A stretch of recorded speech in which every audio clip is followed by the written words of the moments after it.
The Happy Prince. By Oscar Wilde. High above the city, on a tall column, stood the statue of the Happy Prince. He was gilded all over with thin leaves of fine gold, for eyes he had two bright sapphires, and a large red ruby glowed on his sword hilt. He was very much admired indeed.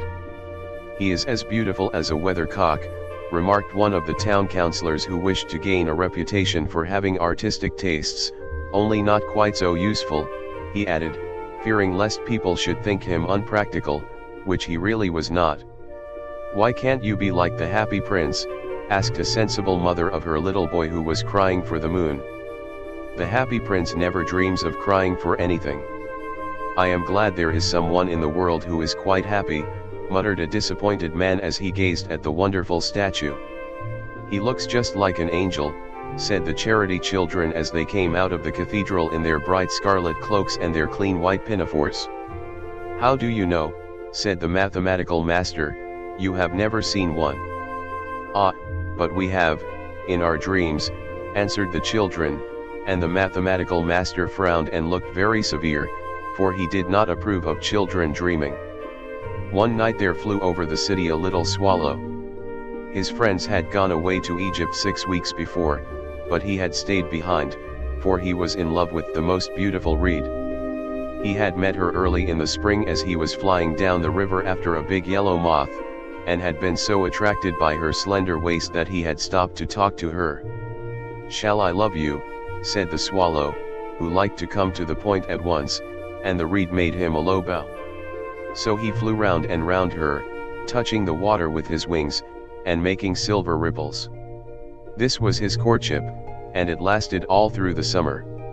"It is a ridiculous attachment," twittered the other swallows, "she has no money, and far too many relations," and indeed the river was quite full of reeds. Then, when the autumn came, they all flew away. After they had gone he felt lonely, and began to tire of his lady love. "She has no conversation," he said, "and I am afraid that she is a coquette, for she is always flirting with the wind." And certainly, whenever the wind blew, the reed made the most graceful curtseys. "I admit that she is domestic," he continued, "but I love traveling, and my wife, consequently, should love traveling also. Will you come away with me?" he said finally to her, but the reed shook her head, she was so attached to her home. "You have been trifling with me," he cried. "I am off to the pyramids. Goodbye," and he flew away. All day long he flew, and at night time he arrived at the city. "Where shall I put up?" he said. "I hope the town has made preparations." Then he saw the statue on the tall column. "I will put up there," he cried, "it is a fine position, with plenty of fresh air." So he alighted just between the feet of the Happy Prince. "I have a golden bedroom," he said softly to himself as he looked round, and he prepared to go to sleep, but just as he was putting his head under his wing a large drop of water fell on him. "What a curious thing," he cried, "there is not a single cloud in the sky, the stars are quite clear and bright, and yet it is raining. The climate in the north of Europe is really dreadful." The reed used to like the rain, but that was merely her selfishness. Then another drop fell. "What is the use of a statue if it cannot keep the rain off?" he said. "I must look for a good chimney pot," and he determined to fly away. But before he had opened his wings, a third drop fell, and he looked up, and saw a... What did he see? The eyes of the Happy Prince were filled with tears, and tears were running down his golden cheeks. His face was so beautiful in the moonlight that the little swallow was filled with pity. "Who are you?" he said. "I am the Happy Prince." "Why are you weeping then?" asked the swallow.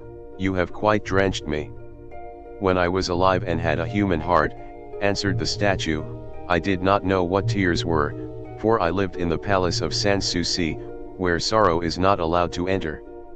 In the daytime I played with my companions in the garden, and in the evening I led the dance in the great hall. Round the garden ran a very lofty wall, but I never cared to ask what lay beyond it, everything about me was so beautiful. My courtiers called me the Happy Prince, and happy indeed I was, if pleasure be happiness. So I lived, and so I died. And now that I am dead they have set me up here so high that I can see all the ugliness and all the misery of my city, and though my heart is made of lead yet I cannot choose but weep. What, is he not solid gold, said the swallow to himself. He was too polite to make any personal remarks out loud. Far away, continued the statue in a low musical voice, far away in a little street there is a poor house. One of the windows is open, and through it I can see a woman seated at a table. Her face is thin and worn, and she has coarse, red hands, all pricked by the needle, for she is a seamstress. She is embroidering passion flowers on a satin gown for the loveliest of the Queen's maids of honor to wear at the next court ball. In a bed in the corner of the room her little boy is lying ill. He has a fever, and is asking for oranges. His mother has nothing to give him but river water, so he is crying. Swallow, swallow, little swallow, will you not bring her the ruby out of my sword hilt? My feet are fastened to this pedestal and I cannot move. I am waited for in Egypt, said the swallow. My friends are flying up and down the Nile, and talking to the large lotus flowers. Soon they will go to sleep in the tomb of the great king. The king is there himself in his painted coffin. He is wrapped in yellow linen, and embalmed with spices. Round his neck is a chain of pale green jade, and his hands are like withered leaves. Swallow, swallow, little swallow, said the prince, will you not stay with me for one night, and be my messenger? The boy is so thirsty, and the mother so sad. I don't think I like boys, answered the swallow. Last summer, when I was staying on the river, there were two rude boys, the miller's sons, who were always throwing stones at me. They never hit me, of course, we swallows fly far too well for that, and besides, I come of a family famous for its agility, but still, it was a mark of disrespect. But the happy prince looked so sad that the little swallow was sorry. It is very cold here, he said, but I will stay with you for one night, and be your messenger. Thank you, little swallow, said the prince. So the swallow picked out the great ruby from the prince's sword, and flew away with it in his beak over the roofs of the town. He passed by the cathedral tower, where the white marble angels were sculptured. He passed by the palace and heard the sound of dancing. A beautiful girl came out on the balcony with her lover. How wonderful the stars are, he said to her, and how wonderful is the power of love. I hope my dress will be ready in time for the state ball, she answered. I have ordered passion flowers to be embroidered on it, but the seamstresses are so lazy. He passed over the river, and saw the lanterns hanging to the masts of the ships. He passed over the ghetto, and saw the old Jews bargaining with each other, and weighing out money in copper scales. At last he came to the poor house and looked in. The boy was tossing feverishly on his bed, and the mother had fallen asleep, she was so tired. In he hopped, and laid the great ruby on the table beside the woman's thimble. Then he flew gently round the bed, fanning the boy's forehead with his wings. How cool I feel, said the boy, I must be getting better, and he sank into a delicious slumber. Then the swallow flew back to the happy prince, and told him what he had done. It is curious, he remarked, but I feel quite warm now, although it is so cold. That is because you have done a good action, said the prince. And the little swallow began to think, and then he fell asleep.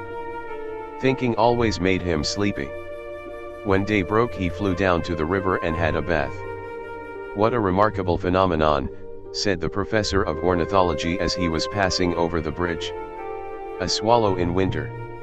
And he wrote a long letter about it to the local newspaper. Everyone quoted it, it was full of so many words that they could not understand. Tonight I go to Egypt, said the swallow, and he was in high spirits at the prospect.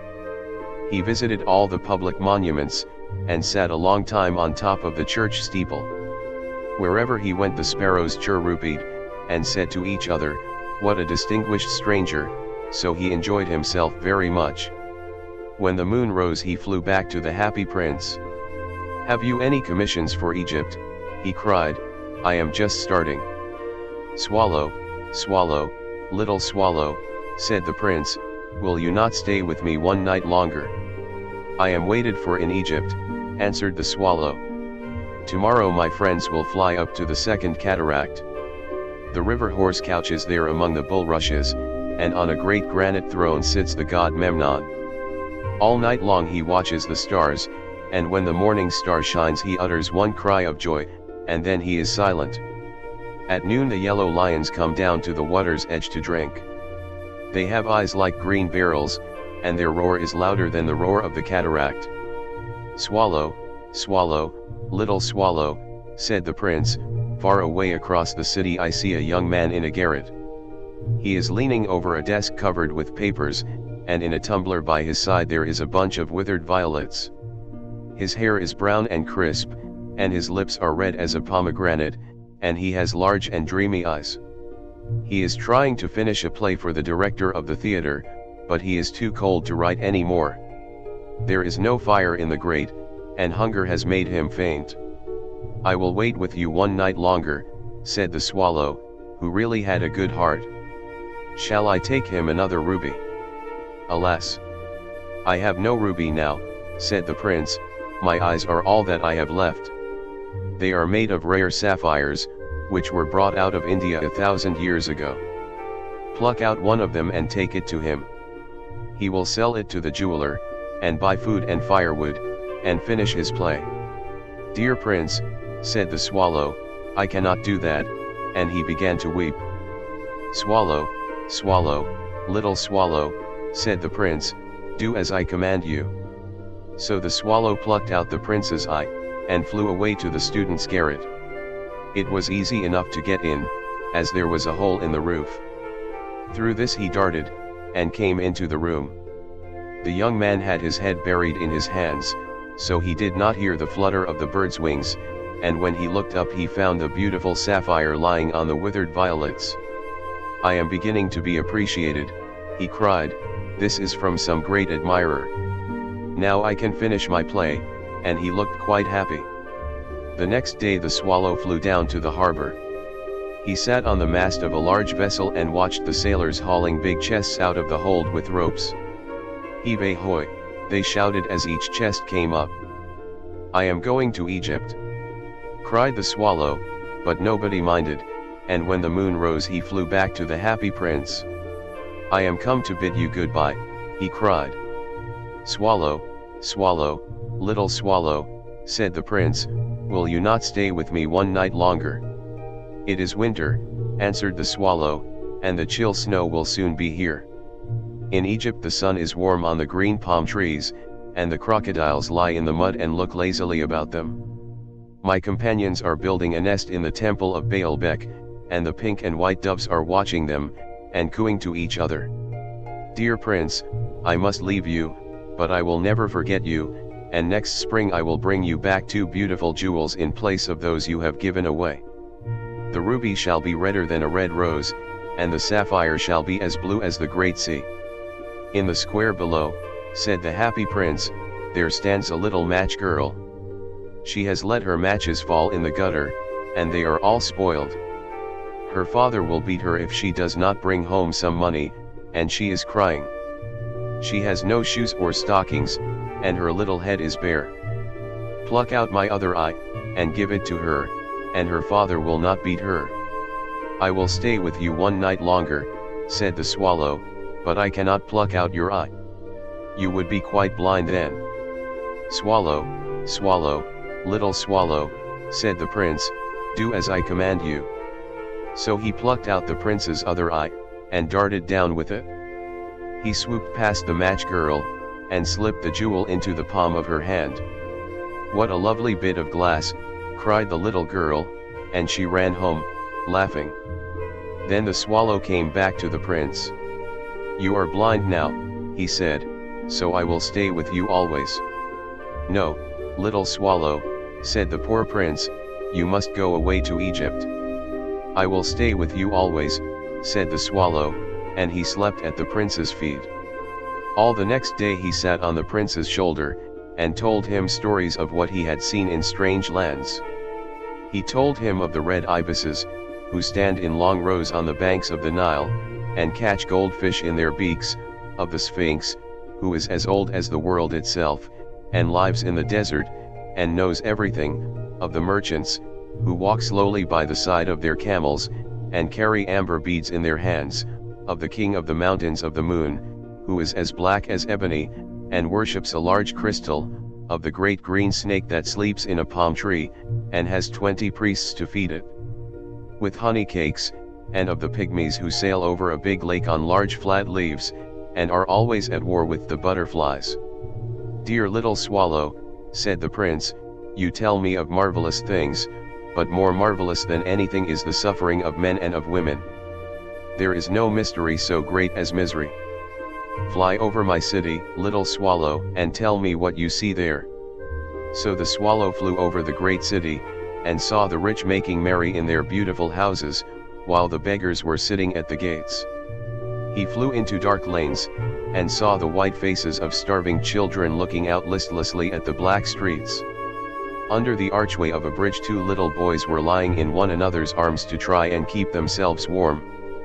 "How hungry we are," they said. "You must not lie here," shouted the watchman, and they wandered out into the rain. Then he flew back and told the prince what he had seen. "I am covered with fine gold," said the prince, "you must take it off, leaf by leaf, and give it to my poor. The living always think that gold can make them happy." Leaf after leaf of the fine gold the swallow picked off, till the happy prince looked quite dull and grey. Leaf after leaf of the fine gold he brought to the poor, and the children's faces grew rosier, and they laughed and played games in the street. "We have bread now," they cried. Then the snow came, and after the snow came the frost. The streets looked as if they were made of silver, they were so bright and glistening. Long icicles like crystal daggers hung down from the eaves of the houses. Everybody went about in furs, and the little boys wore scarlet caps and skated on the ice. The poor little swallow grew colder and colder, but he would not leave the prince, he loved him too well. He picked up crumbs outside the baker's door when the baker was not looking and tried to keep himself warm by flapping his wings. But at last he knew that he was going to die. He had just strength to fly up to the prince's shoulder once more. "Goodbye, dear prince," he murmured, "will you let me kiss your hand? I am glad that you are going to Egypt at last." "Little swallow," said the prince, "you have stayed too long here, but you must kiss me on the lips, for I love you." "It is not to Egypt that I am going," said the swallow. "I am going to the house of death. Death is the brother of sleep, is he not?" And he kissed the happy prince on the lips, and fell down dead at his feet. At that moment a curious crack sounded inside the statue, as if something had broken. The fact is that the leaden heart had snapped right in two. It certainly was a dreadfully hard frost. Early the next morning the mayor was walking in the square below in company with the town councillors. As they passed the column he looked up at the statue. "Dear me, how shabby the happy prince looks," he said. "How shabby indeed," cried the town councillors, who always agreed with the mayor, and they went up to look at it. "The ruby has fallen out of his sword, his eyes are gone, and he is golden no longer," said the mayor. "In fact, he is little better than a beggar." "Little better than a beggar," said the town councillors. "And here is actually a dead bird at his feet," continued the mayor. "We must really issue a proclamation that birds are not to be allowed to die here." And the town clerk made a note of the suggestion. So they pulled down the statue of the happy prince. "As he is no longer beautiful, he is no longer useful," said the art professor at the university. Then they melted the statue in a furnace, and the mayor held a meeting of the corporation to decide what was to be done with the metal. "We must have another statue, of course," he said, "and it shall be a statue of myself." "Of myself," said each of the town councillors, and they quarreled. When I last heard of them they were quarreling still. "What a strange thing," said the overseer of the workmen at the foundry.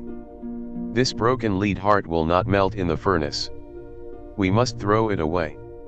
So they threw it on a dust heap where the dead swallow was also lying. "Bring me the two most precious things in the city," said God to one of his angels, and the angel brought him the leaden heart and the dead bird. "You have rightly chosen," said God, "for in my garden of paradise this little bird shall sing forevermore, and in my city of gold the happy prince shall praise me."